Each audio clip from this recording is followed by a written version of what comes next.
Si le salaire du PDG d'Air France a augmenté, c'est que l'entreprise a renoué avec les profits en 2015. Le groupe dégage un bénéfice net de 118 millions d'euros. L'année précédente, il perdait 225 millions d'euros. Alexandre de Juniac a pu ainsi toucher la part variable de son salaire, 462 000 euros, qui s'ajoute à ses 600 000 euros annuels de salaire fixe. Mais cette augmentation ne passe pas auprès du puissant syndicat des pilotes d'Air France, le SPAF, qui s'indigne dans ce communiqué.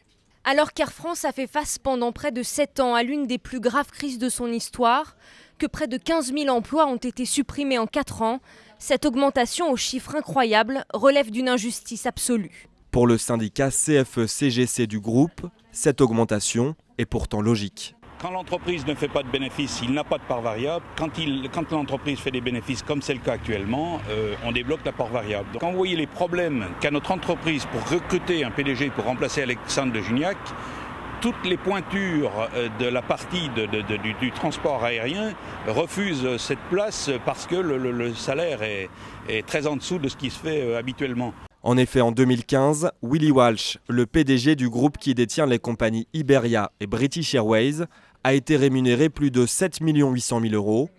Le PDG de la compagnie allemande Lufthansa, lui, a un salaire fixe 2 fois plus élevé que son équivalent français.